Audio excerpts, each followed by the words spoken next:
शिवलिंग की जो पूजन होती है, भगवान शंकर की जो शिवलिंग का पूजन है, वो साधारण नहीं।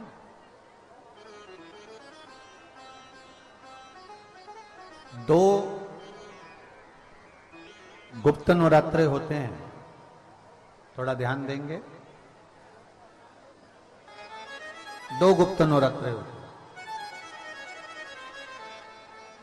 एक गुप्त नवरात्रा यही माघ के महीने में आता है, जो 10 तारीख से चालू हुआ, 18 तारीख तक चलेगा। श्रृंगी ऋषि ने इस गुप्त नवरात्रे का बड़ा वर्णन किया। श्रृंगी बाबा ने इस गुप्त नवरात्रे के बारे में बहुत कुछ बताया, बहुत कुछ।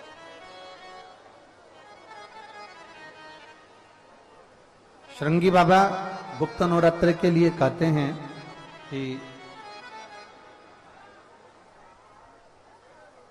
अगर इस गुप्त नवरात्रे के अंतर्गत 9 लाल फूल,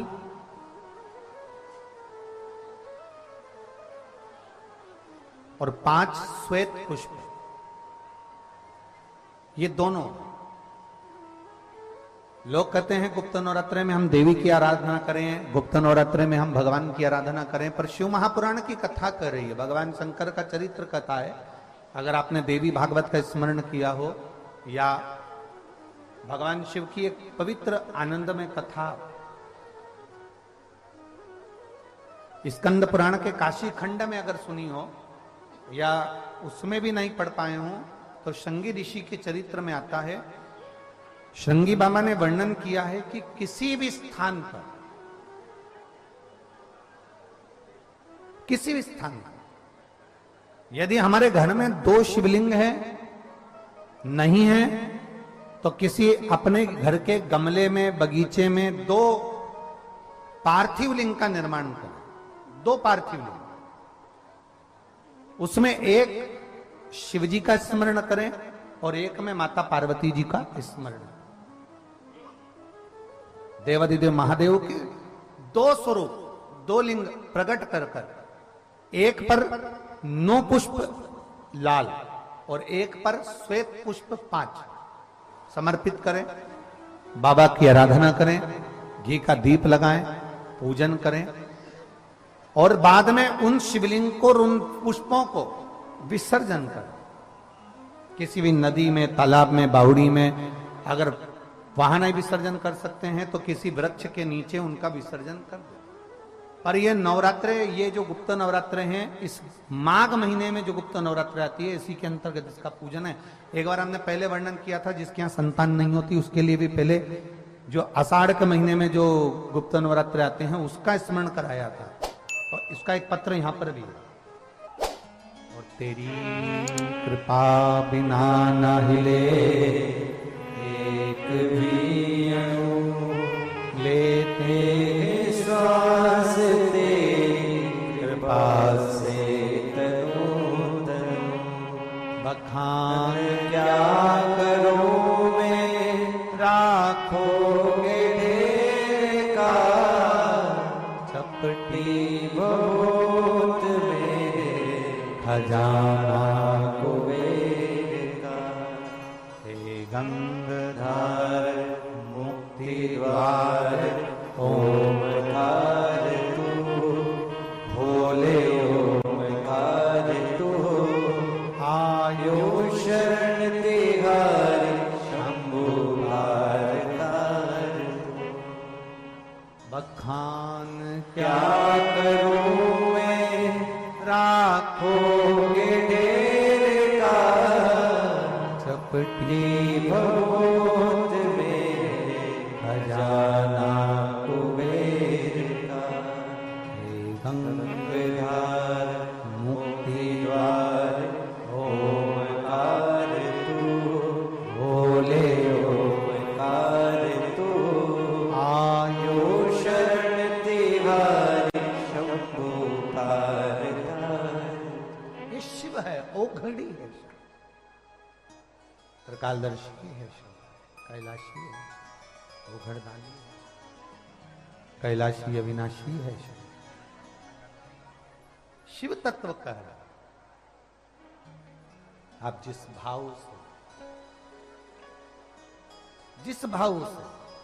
आप भगवान को रिझाते हो, भगवान उस भाव से अपने भक्तों के करीब पहुंचता है। भक्तों के यमुना जी ने पार्थिव शिवलिंग का निर्माण किया। केवल चाहे गुप्त नवरात्रे हो चाहे सर्व नवरात्रे हो, केवल देवी की आराधना कर रहे हैं और सोचें कि हम माता जी की आराधना कर रहे हैं और माता जी हम पर प्रसन्न हो। शिव महापुराण की कथा कहती है, कोई सी भी नवरात्रे में अगर आप शंकर भगवान की आराधना के साथ देवी की आराधना करेंगे तो शिव महापुराण की कथा कहती है महादेव शिव और शक्ति दोनों ही कृपा जरूर करते हैं। ये निश्चित है।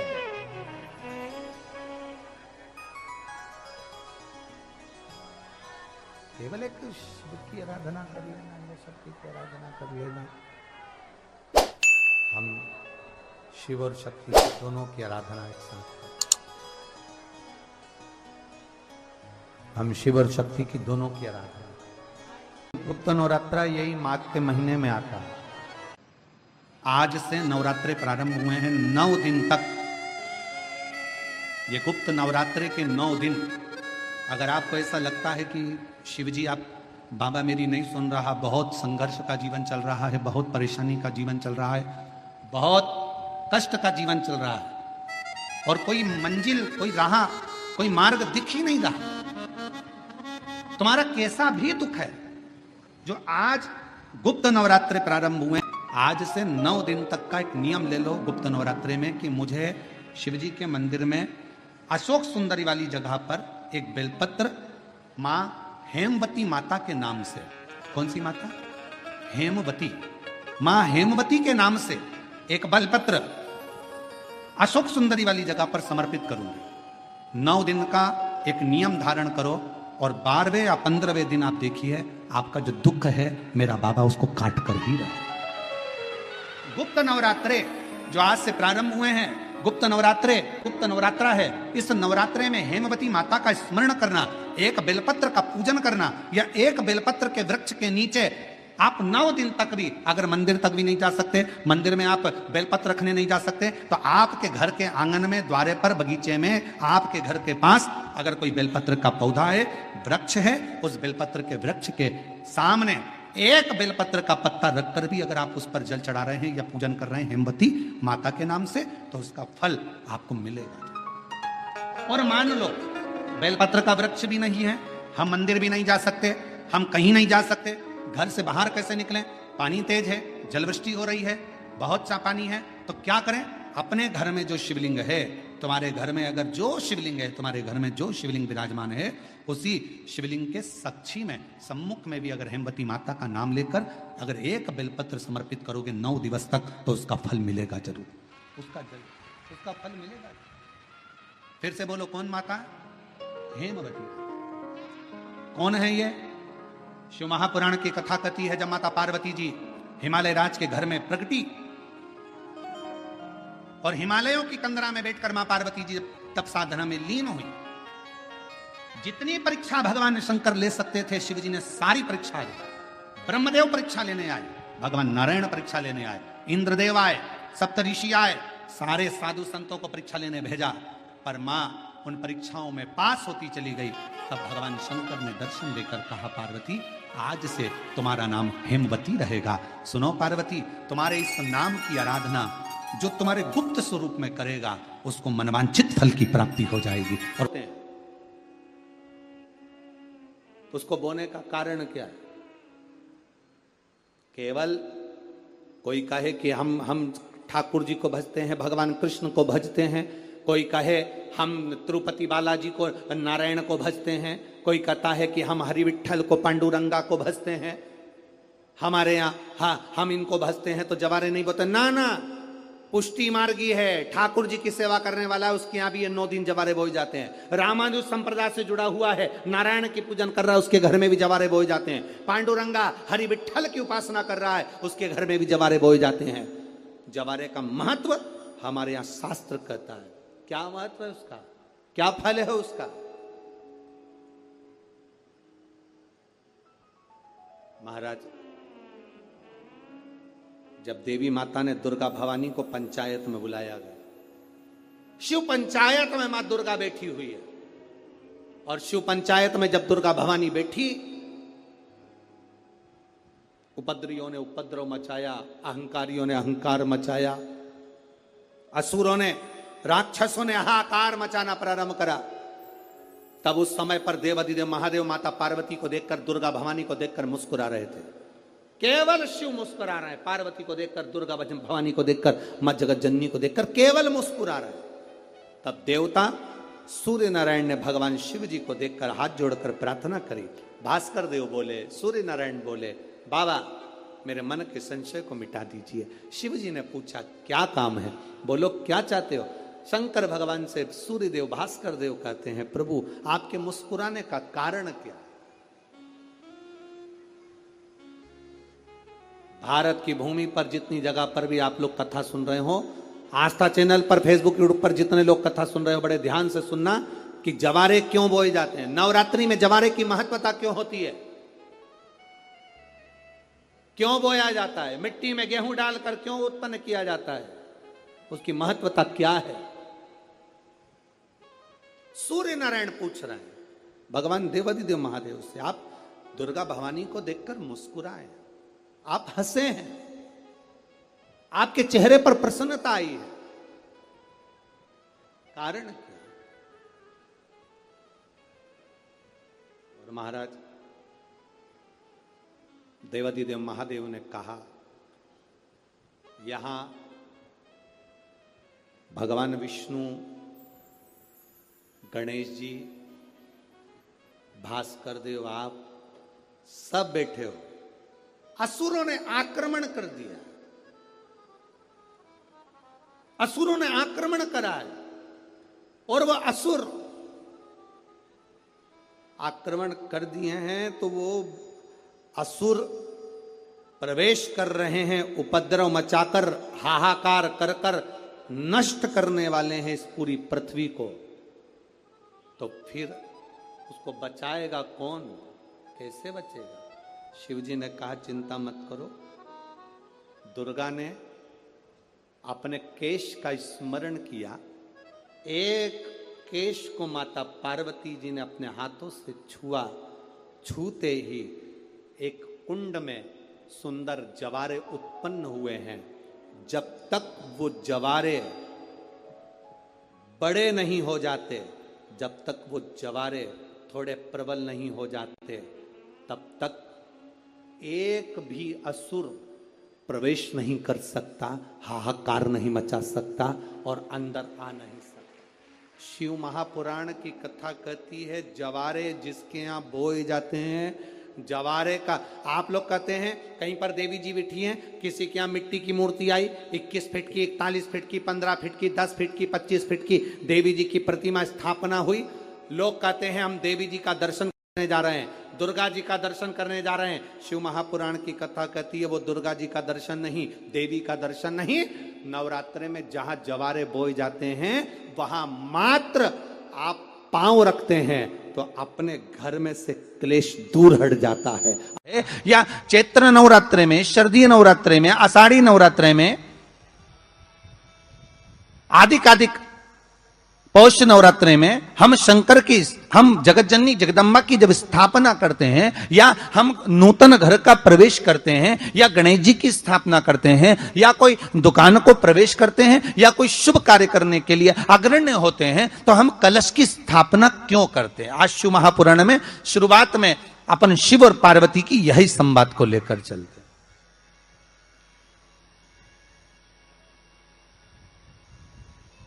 आखिर कलश में ऐसा क्या है, कलश के अंदर आखिर ऐसा क्या विराजमान है कि 33 कोटि देवता उस कलश के अंदर आकर बैठ जाते हैं? महाराज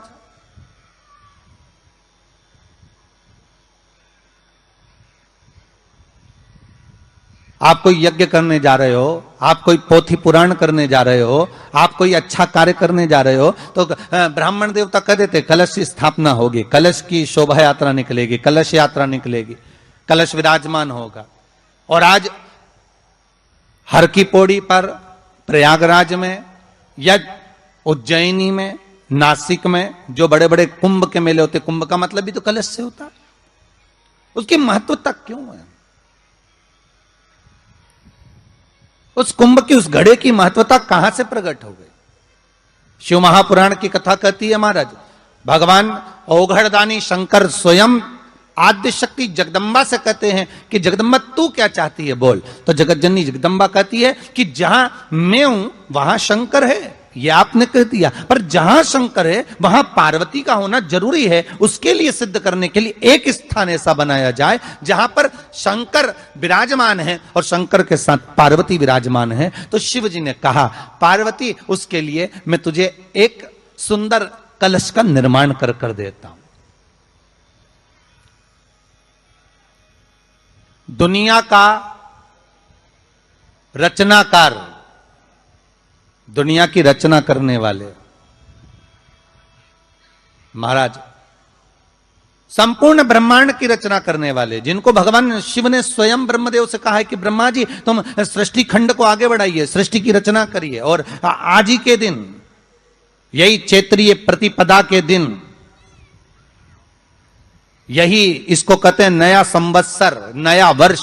हिंदू धर्म में क्यों कहा जाता है? आज ही के दिन ब्रह्मा जी ने महाराज सृष्टि की रचना करना प्रारंभ करा था। आज ही के दिन भगवान शिव और ब्रह्मा का संवाद हुआ था। सीधे भगवान शंकर ब्रह्मदेव के पास जाकर बोले थे, हे ब्रह्मदेव आप सृष्टि की रचना करिए। तो ब्रह्मा जी ने पूछा था, सारे नक्षत्र आपने बनाए, सारे दिन आपने बनाए, सारी घड़ियां आपने बनाई, सारा पल आपने बनाया, मनुष्य की श्वास गिनती, काउंटिंग, अर्थात मनुष्य के शरीर की रोमावली, ये सब आपने निश्चित करी है।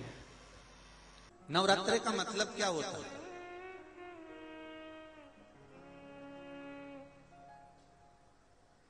केवल 9 दिन तक देवी की आराधना कर लो, नंगे पैर ले लो, थोड़ा सा साबूदाना का फरियाल कर लो, मोरधन, चिप्स, पापड़ ये खा लो, या किसी देवी जी के मंदिर में जाकर नंगे पैर झंडा उठा के, ध्वजा उठा के, चुंदड़ी पकड़ के माता जी के मंदिर तक चले जाओ। क्या केवल नवरात्रि का मतलब यही है? या फिर कहीं गरबा हो रहा हो तो गरबे में चले जाओ? क्या नवरात्रि का मतलब केवल यही है? या घर में जोत लगा लो, नवरात्रि का मतलब यही है? घर में जवारे बो दो, नवरात्रि का मतलब क्या यही है? घट स्थापना कर दो, क्या नवरात्रि का मतलब केवल यही है?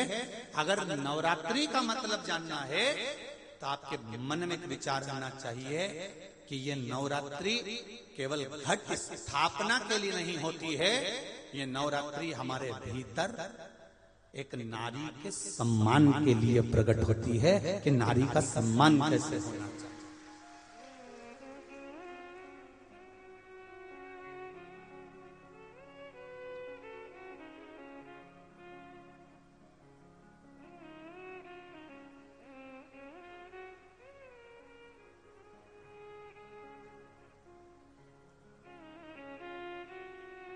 एक नारी का आदर क्या होता है? एक नारी का सम्मान क्या होता है? एक नारी के विचार, उसकी सोच, उसकी दृष्टि क्या होती है?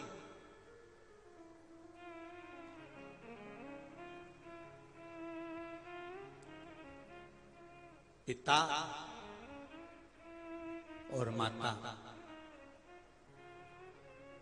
युग के निर्माता हैं ये चार। उसमें माता, पिता, गुरु और राजा। जो क्षेत्र का राजा होता है, नगर का राजा होता है, वो भी युग का निर्माता होता है कि वो अपने राज्य को धारण कर कर किस तरह से व्यवहार कर रहा है। माता अपने बच्चे को क्या सिखा रही है? क्या सीखा? आप में से कितनी माताएं जिनके बच्चे रोज प्रणाम करते हैं, चरण छूते, जरा हाथ उठाओ तो। देखा देखी में मत उठा देना री जी हो, क्योंकि देखा देखी में तो काम बिगड़ जाता है। रख लो रख लो, देखा देखी में काम बिगड़ जाता है। कक्षा 8वीं का पेपर था, बच्चे एक के पीछे एक बैठे थे, लिखने के लिए प्रश्न आ गया कि दिल्ली की सबसे बड़ी मीनार का नाम लिखो। आगे वाले ने लिख दिया दिल्ली में कुतुब मीनार है। उसके पीछे जो बैठा था उसने आगे वाले की कॉपी में से नकल कर कर लिख दिया दिल्ली में कुतिया बीमार है। केवल दिखावट में नहीं होना चाहिए।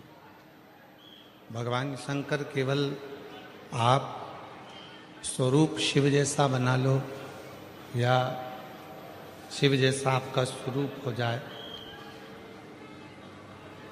जटा बढ़ा ली, त्रिपुंड लगा लिया, गले में रुद्राक्ष की माला पहन ली,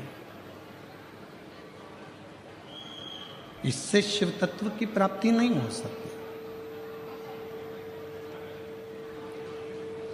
शिव तत्व की प्राप्ति है भगवान शंकर के विचारों को, भगवान शंकर का जो स्वरूप है उसको, और भगवान शंकर ने जो जो कहा उसको अपने भीतर उतारना। ये नहीं चल रहा है कुछ भी। भगवान शिव के विचारों को, भगवान शंकर के स्वरूप को अपने भीतर उतार। आप और हम काय में लगे हैं? शिव जी ने जटा बनाई तो अपन भी जटा बनाए। शिव जी ने त्रिपुंड लगाया है तो अपन भी त्रिपुंड लगा।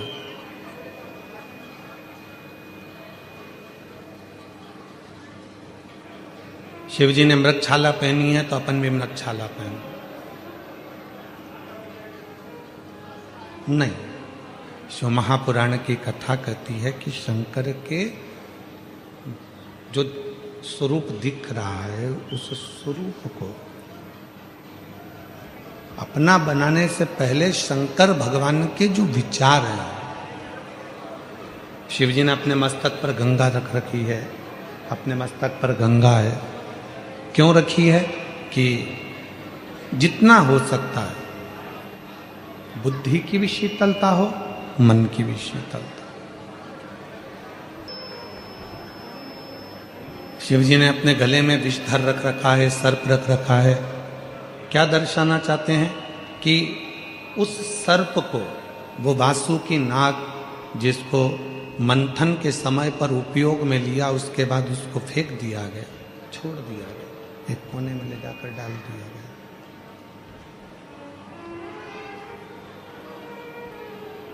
कोई देवता उस वासुकी नाग को पूछने भी नहीं गया कि तुझे तकलीफ क्या।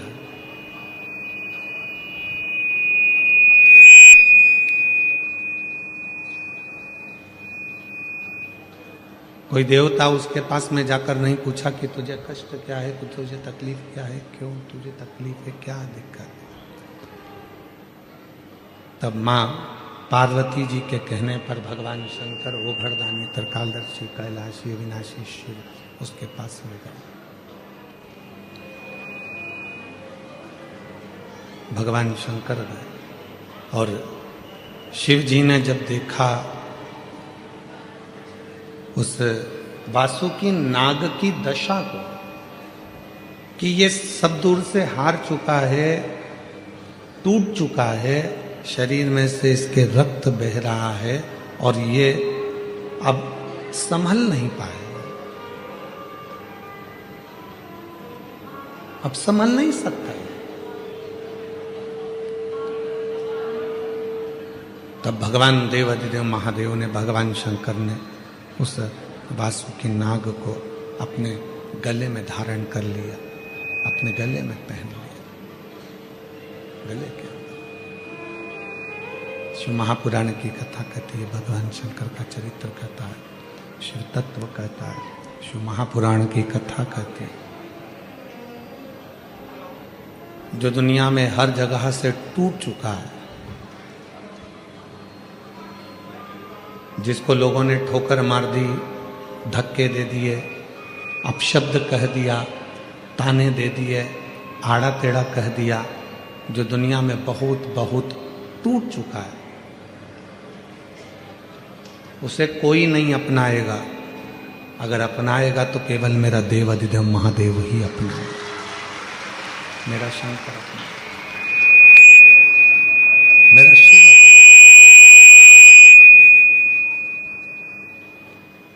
उसके सिवाय कोई उसको अपना नहीं सकता।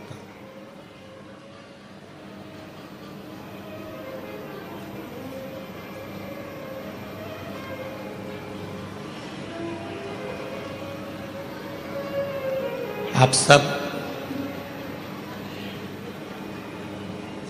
भगवान श्री श्याम नरेश जी की कथा का स्मरण करते हैं।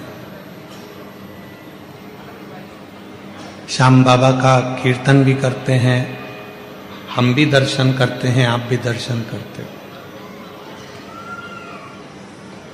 पर एक समय ऐसा आ गया था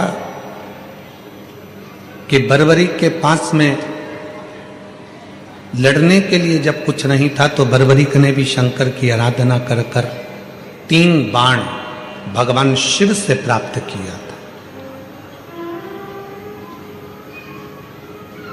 और शिवजी ने कह दिया था कि ये 3 बाण, इसलिए दुनिया के लोग कहते 3 बाण धारी।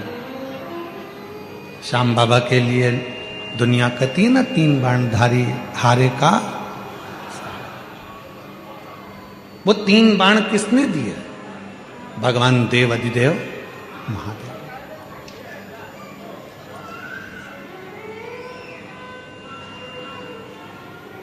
शिव ने ये दर्शाया, शिव ने ये बताया कि दुनिया में कोई हार चुका है, थक चुका है, ठोकरें खा चुका है, और वो सारी दुनिया में जब वो हर जगह से हार जाता है, ठोकर खा लेता है, फिर वो जब शिव की शरण में आता है, शंकर की शरण में आता है, तो वो खाली नहीं जाता। शिव उसको स्वीकार कर लेते हैं, शंकर उसको स्वीकार।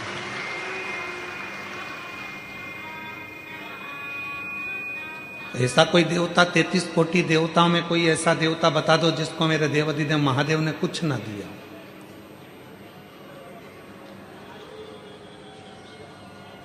ऐसा कोई देवता बता दो 33 कोटि देवता में जिसको भगवान शंकर ने कुछ प्रदान ना किया। इंद्र को भी उसकी सत्ता वापस मिली है तो शिव की कृपा से मिली।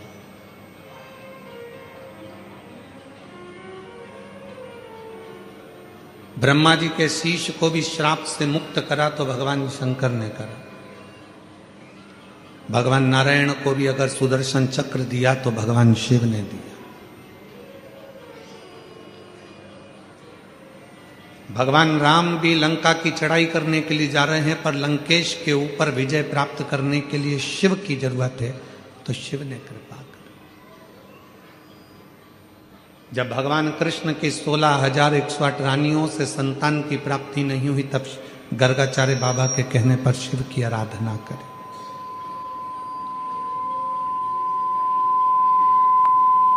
तब लाखों की संख्या में संतान की प्राप्ति हुई। कौन है ऐसा जिसको मेरे देव अधिदेव महादेव ने नहीं दिया?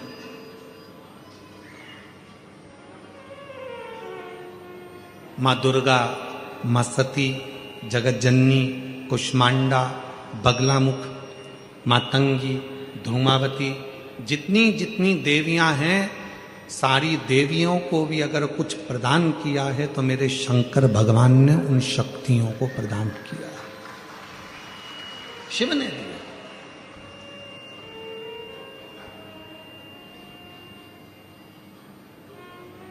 वो किसी को हारा हुआ नहीं देख सकता, वो किसी